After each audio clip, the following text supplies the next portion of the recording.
Re-popping the hood.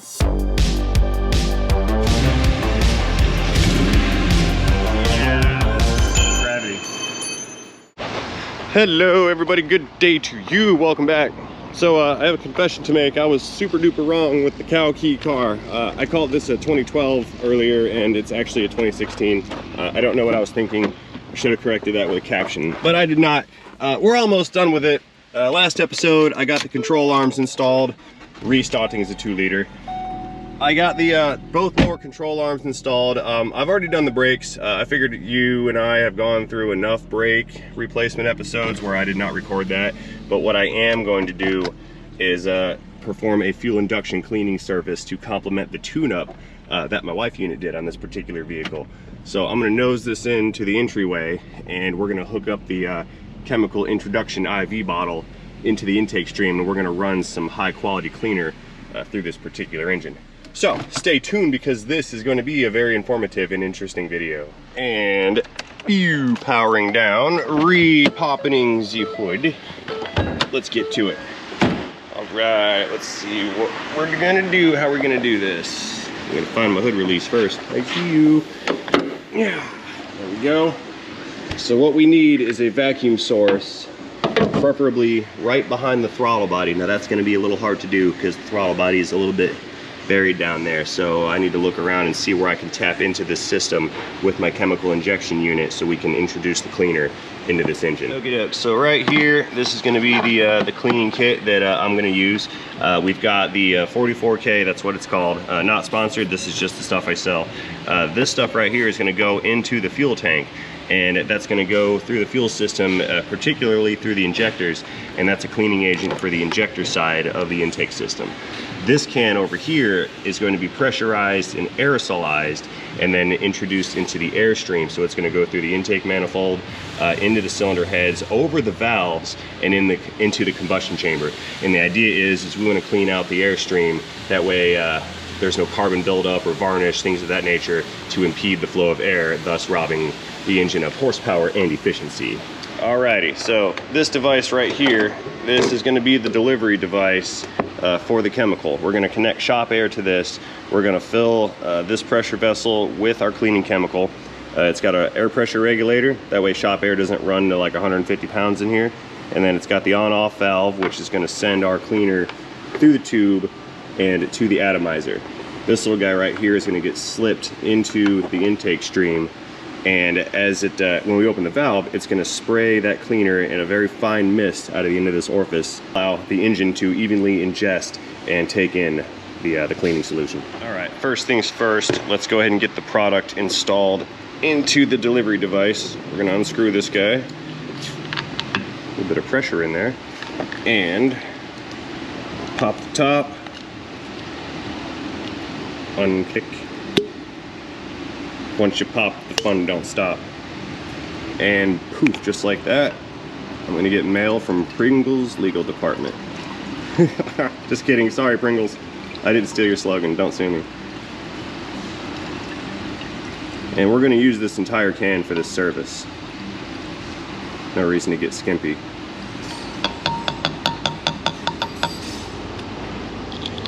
Put that back on. Screw this guy in. Now we don't have to make this super tight. The O-ring is what creates the seal here, so we don't have to like wrench down on it with 1,000 pounds of torque or anything like that. Come on. It won't thread. There we go. Beautiful.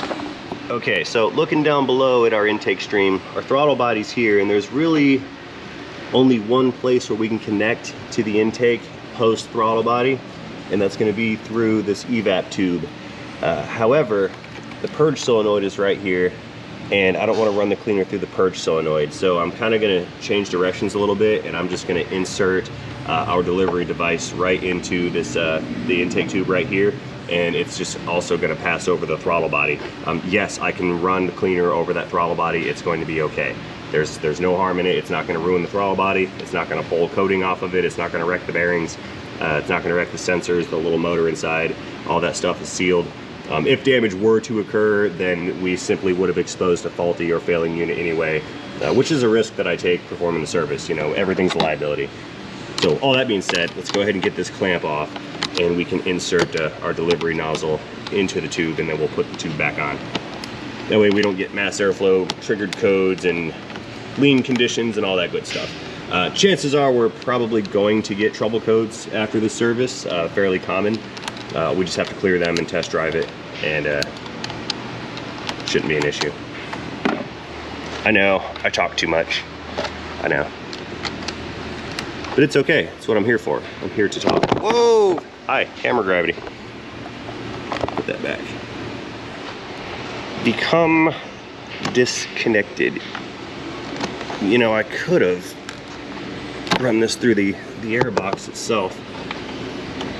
But since we're here, I'll just do it this way. Okay, we slip that in.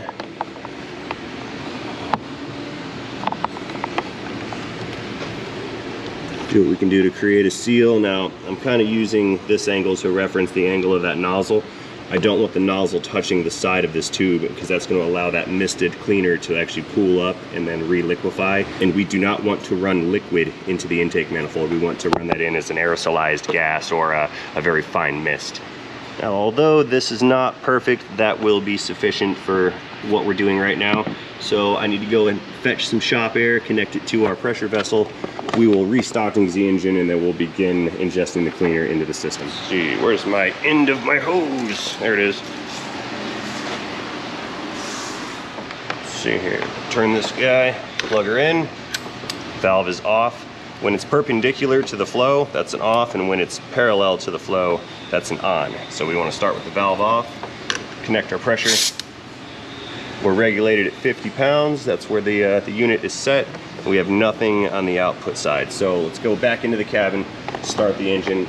I'm gonna let it run for a little while because it's still cold and we need some heat here. A lot of the properties of these chemicals are heat activated, so we need to go ahead and let this thing come up to temperature before we proceed with the service. So stand by, I'll be right back. So while that's happening, we can go ahead and install the fuel side of the system cleaner. I can't do that. And then we can get this installed into the tank.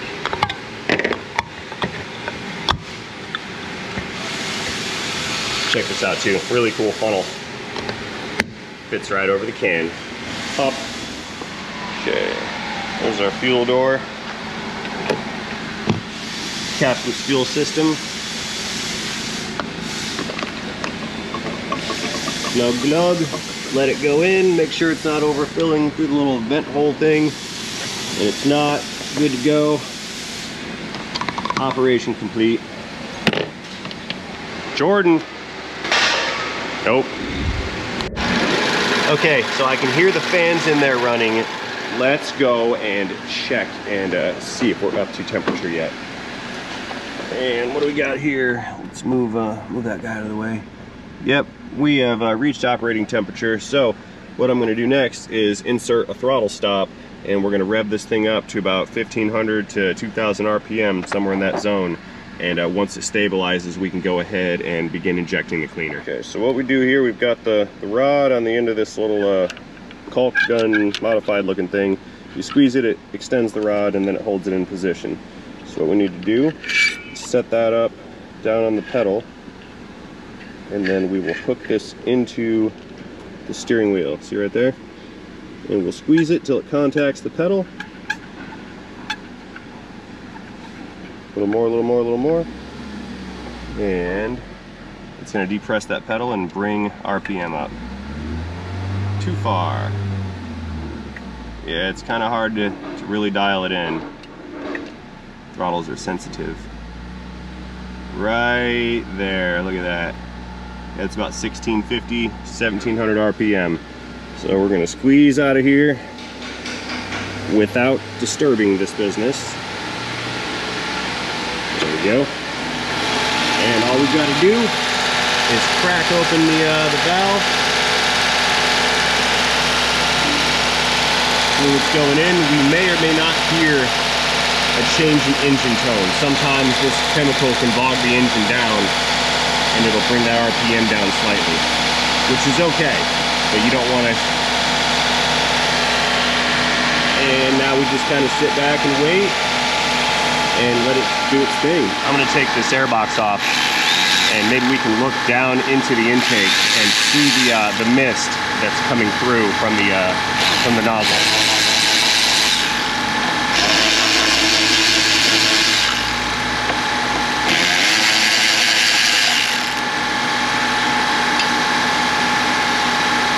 Very carefully. We don't want to disturb things too much. Come out.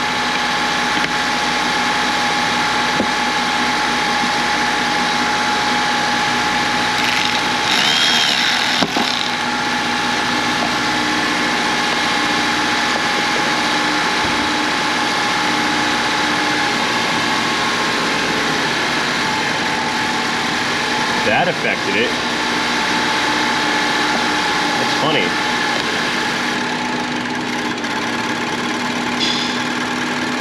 I didn't expect the air filter to make a difference on that. That's interesting. There we go, back to normal. Okay, the sound's gonna be terrible, but let's get down in there. And yep, you see the mist? Right there, you can see it all spraying through. Look at that. Focus. There's that mist. Okay, so we've had a couple minutes of spray delivery. So what I'm gonna do is we're gonna head into the cabin and we're just gonna give this some couple wide open throttle blurps. That way it can really ingest all that cleaner. Sometimes that cleaner can pool up inside, and this is going to help to suck up any fluid that has pooled up and go ahead and pull it into the engine. Alrighty, throttle stop is back in. We're back to our 1800 to 2000 RPM range. And again, we're gonna let it hang out and allow it to consume some more of that cleaner right there. Now, you guys won't be able to detect this because this is a video, but there is an odd smell coming from the exhaust. It smells kind of like fuel, but a little bit different. And we can hear some little misfires and blurps and things like that going on. That's totally normal because we are running an auxiliary fuel source into the engine. So it's running lit or it's running lean. Fuel trims are going crazy right now. Again, all that gets restabilized later on after we go for our test drive and after we clear all the codes and things of that nature.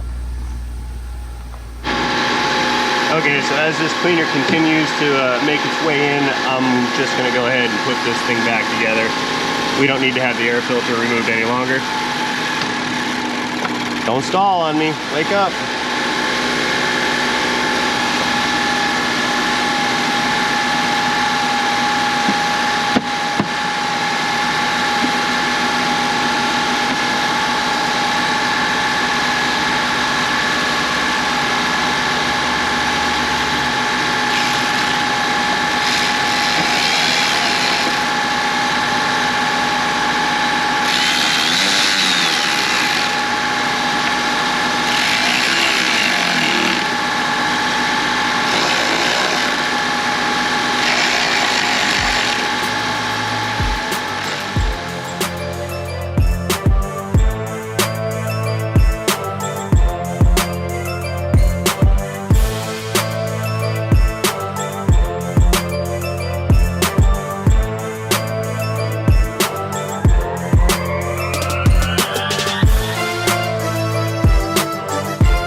There, looking pretty empty. I think we're about finished. Let's head into the cabin. We're gonna blurp that throttle a few more times, and then we can finish this service up. Get rid of that.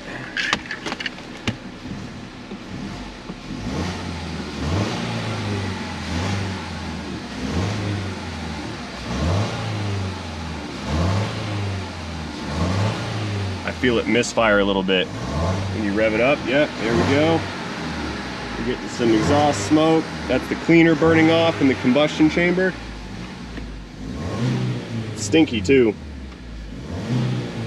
Not a lot, just a little bit of smoke. Sometimes these things smoke a whole boatload and it'll just like fill up the entire shop. That's why I put this thing kind of outside so I don't smoke the building out.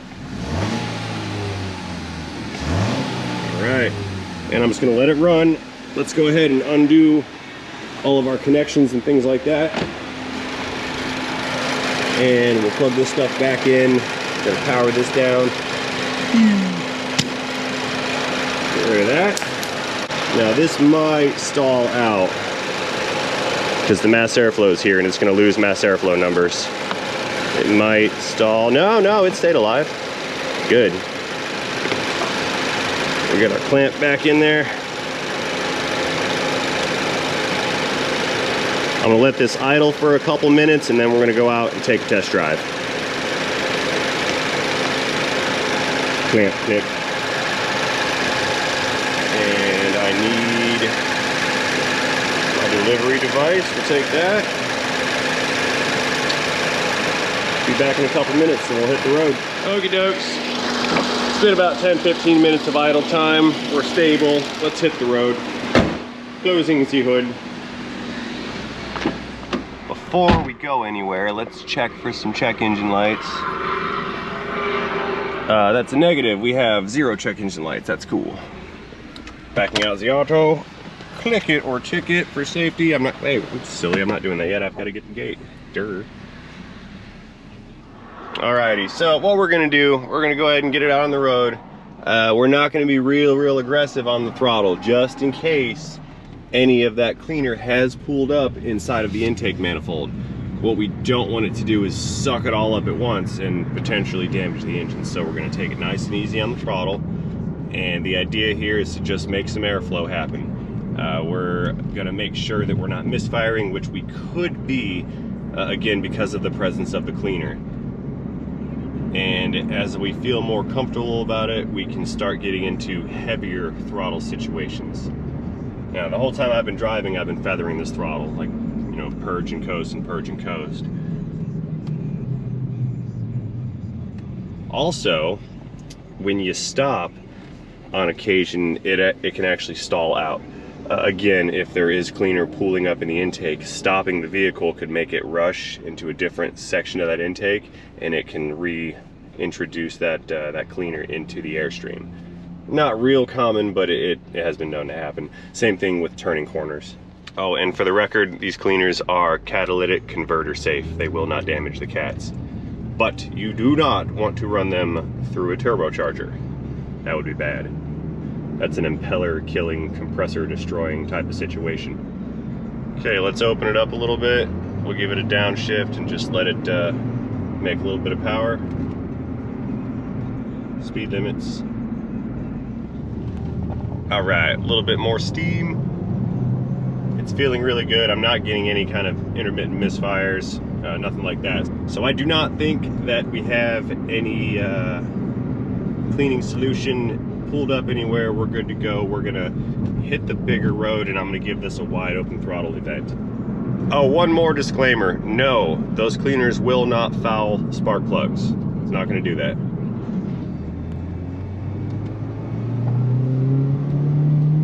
Full steam. Stop sign on an entrance ramp. It's not really a ramp, but it could be. And I'm just progressively rolling into it, letting it reach full throttle, which we are at wide open throttle right here. Perfect. All right, guys, that's a successful operation. We are all finished here. I'm headed back to the shop. This is how we perform a multi-part fuel induction and fuel system cleaning procedure. The fuel system side of it is actually fairly easy to navigate. You just dump it in the tank, but it's the induction side that really matters. This particular operation is especially beneficial for gasoline direct injection engines, GDIs, because GDIs have the fuel injectors directly inside of the combustion chamber, meaning that there's no fuel passing over the intake valves in order to help keep them clean. So it's actually imperative and recommended that these systems or these procedures be performed on GDIs at about every 30,000 miles. I have even seen some suggest that 15,000 miles is appropriate for a GDI. Additionally, you do not want to install these types of cleaners in a diesel. The diesel will run, it'll run away, it'll run wide open because that's a combustible gas being run into a compression ignition engine. But that's a tangent for another topic. Phone's ringing, or it was. Had to silence. Anyway, that's enough ramble for me. I'm headed back to the shop.